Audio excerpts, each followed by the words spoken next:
2024 Christmas പുതുവത്സര മെസ്സേജുകൾക്കിടയിലും human മെറ്റാന്യൂമ വൈറസിൻ്റെ കേസുകളായിരുന്നു നമ്മൾക്കെല്ലാവർക്കും ചർച്ചാ വിഷയം.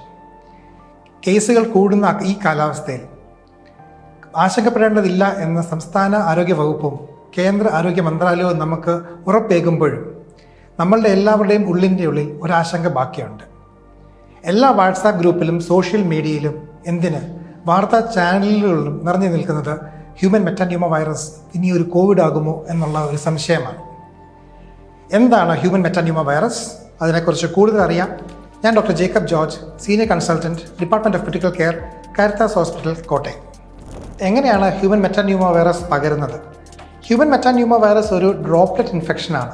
അസുഖബാധിതരുടെ കയ്യിൽ നിന്നുള്ള സ്രവങ്ങൾ നമ്മൾ ആ സ്രവത്തിലുള്ള വൈറസ് നമ്മുടെ ശരീരത്തിൽ കയറുമ്പോഴാണ് നമ്മൾക്ക് ഹ്യൂമൻ മെറ്റാന്യൂമ വൈറസിൻ്റെ ഇൻഫെക്ഷൻസ് ഉണ്ടാകുന്നത്. ഇതിൻ്റെ രോഗലക്ഷണങ്ങൾ പ്രധാനമായിട്ടും മൂക്കൊലിപ്പ്, ജലദോഷം, ചെറിയ ചുമ, തൊണ്ടവേദന എന്നിവയാണ്. കുഞ്ഞു കുട്ടികളിലും രോഗപ്രതിരോധ ശക്തി തീർത്തും കുറവുള്ള ആൾക്കാരിലും ഇത് ന്യൂമോണിയ ഉണ്ടാക്കാം എന്നുണ്ടെങ്കിൽ കൂടിയും അതിൻ്റെ ചാൻസസ് അല്ലെങ്കിൽ അതിൻ്റെ ഇൻസിഡൻസ് വളരെ കുറവാണ്. ഹ്യൂമൻ മെറ്റാന്യൂമ വൈറസ് സിഗ്നിഫിക്കൻ്റ് ആയിട്ടുള്ള ഒരു അസുഖം ഉണ്ടാക്കുന്നില്ല എന്നുള്ളത് കൊണ്ട് തന്നെ അതിന് സിഗ്നിഫിക്കൻ്റ് ആയിട്ടോ സ്പെസിഫിക് ആയിട്ടോ ഉള്ള ട്രീറ്റ്മെൻറ്റ് ചികിത്സാ രീതികൾ ആവശ്യമില്ല. പനിക്കും ജലദോഷത്തിനും നമ്മൾ ഉപയോഗിക്കുന്ന സാധാരണ മെഡിസിൻസ് മാത്രം മതി ഇതിന്. വളരെ റെയറായിട്ട് ന്യൂമോണിയ ഉണ്ടാവുകയാണെങ്കിൽ മാത്രം നമുക്ക് ആൻറ്റിബയോട്ടിക്കുകൾ എടുത്താൽ മതിയായിരിക്കും. ഇതൊരു വൈറൽ ഇൻഫെക്ഷനാണ്. ആൻറ്റിബയോട്ടിക്കുകൾക്ക് ഇതിൽ യാതൊരു റോളുമില്ല.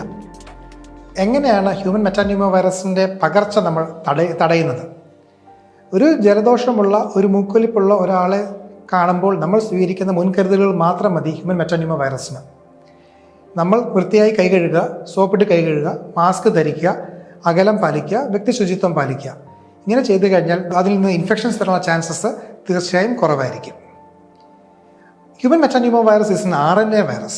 RNA viruses are prone for mutation. So, and the data that is coming out from China, it is not alarming as of now. Although we do have a mistrust about the data that is coming from China, I still believe that there is no need to panic, and we just have to be vigilant. And at all times, we are there for you. Thank you.